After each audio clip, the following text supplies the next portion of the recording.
नमस्ते, मैं हूं डॉक्टर पारंग मेहता। मेरे चैनल में आपका स्वागत है। सिजेरियन डिलीवरी कभी कभी हो जाती है, जिन्हें नहीं चाहिए उनको भी। बच्चे की धड़कन बढ़ गई, कम हो गई, बच्चा उल्टा था, ब्रीच प्रेजेंटेशन, मम्मी को कुछ तकलीफ़ थी, प्लेसेंटा की स्थिति ठीक नहीं थी, सीज़र हो जाते हैं। मगर अगर पहली बार सीज़र हुआ हो तो क्या आगे भी सीज़र अनिवार्य है? क्या सिजेरियन डिलीवरी होने के बाद नॉर्मल डिलीवरी के लिए कोशिश कर सकते हैं? क्या ये संभव है? क्या सुरक्षित है? एक ज़माने में जब सीज़र किया जाता था तो बच्चेदानी के ऊपर वाले भाग में चीरा लगाकर बच्चे को बाहर लिया जाता था। उससे बच्चेदानी की दीवार काफ़ी कमज़ोर रह जाती थी और अगर बाद में नॉर्मल डिलीवरी के लिए प्रयास किया जाए तो वहाँ से वो बच्चेदानी कई बार फट जाती थी, जिसे रप्चर ऑफ द यूट्रस कहते हैं। ये एक बहुत ही खतरनाक परिस्थिति है दोनों माँ के लिए और बच्चे के लिए भी। इसलिए उस समय ये कहा जाता था कि अगर एक बार सीज़र तो हमेशा सीज़र। मगर अब सीज़र करने का तरीका बदल गया है।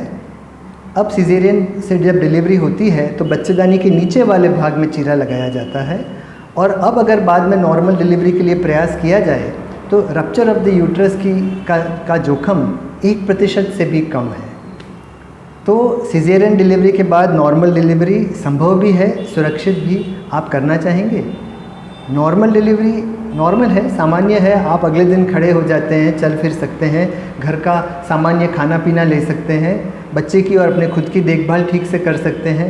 ऑपरेशन के बाद होने वाला दर्द, बार बार ड्रेसिंग के लिए अस्पताल जाना, इन सब चीज़ों से आपको नहीं जूझना पड़ता है। अगर आपकी इच्छा ही नॉर्मल डिलीवरी की थी तो नॉर्मल डिलीवरी करके आपको खुशी मिलेगी।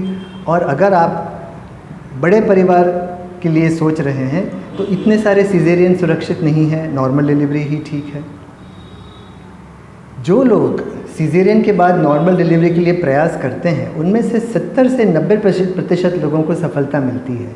जी हाँ, 70 से 90% लोगों को नॉर्मल डिलीवरी हो जाती है। मगर ये अपने आप नहीं होता, इसके लिए थोड़ा आगे सोचना पड़ता है और कुछ चीज़ों का ध्यान रखना पड़ता है। पहला कदम, डॉक्टर से बात करें। Trial of labour after caesarean के बाद नॉर्मल डिलीवरी के लिए प्रयास करना, अधिकांश डॉक्टर इसके लिए तैयार रहते हैं, मगर पहले से बात करना अच्छा है। दूसरा कदम, अस्पताल ध्यान से चुनें। जिस अस्पताल में आप जाएं वहाँ ये सुविधा होनी चाहिए कि माँ और बच्चे की 24 घंटे निगरानी हो और अगर कुछ भी विपरीत लगे तो तुरंत ऑपरेशन करके बच्चे को ले लिया जाए। ये चीज़ बहुत अहम है। अस्पताल का चयन इसी आधार पर करिए। नॉर्मल डिलीवरी सिजेरियन के बाद का जोखम बहुत कम हो गया है, मगर शून्य नहीं हुआ है।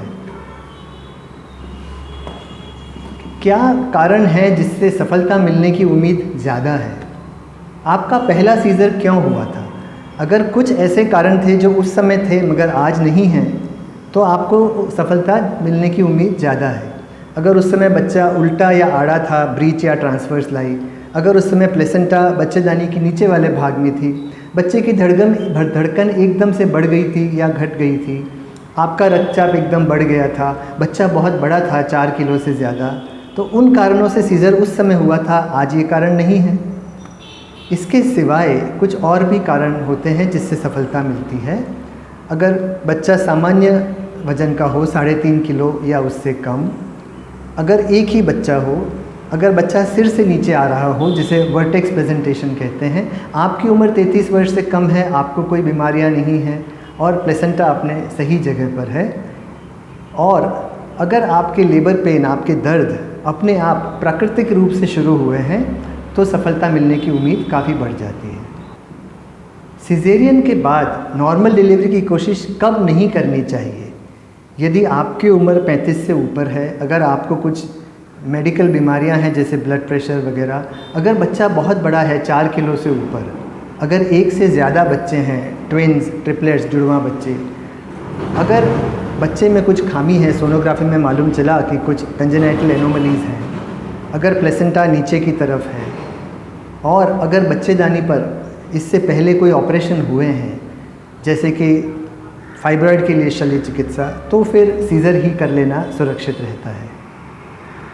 जब आप अस्पताल में दाखिल होंगे तो आपकी और बच्चे दोनों का ध्यान रखा जाएगा, निगरानी की जाएगी, और अगर ज़रा भी लगा कि बच्चे को कुछ तकलीफ़ हो रही है, आपको तकलीफ़ हो रही है, लेबर अटक गया है, डिलीवरी आगे नहीं बढ़ रही है, या पुराना जो सीज़र का भाग था वो खुल रहा है, तो तुरंत ट्रायल ऑफ लेबर बंद करके सीज़र के लिए ले लिया जाता है।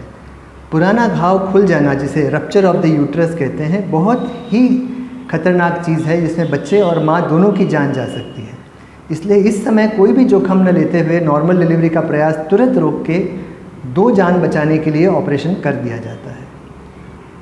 तो नॉर्मल डिलीवरी के फ़ायदे याद रखें, मगर सीज़र के बाद नॉर्मल डिलीवरी के जो थोड़े जोखम हैं उन्हें नज़रअंदाज न करें।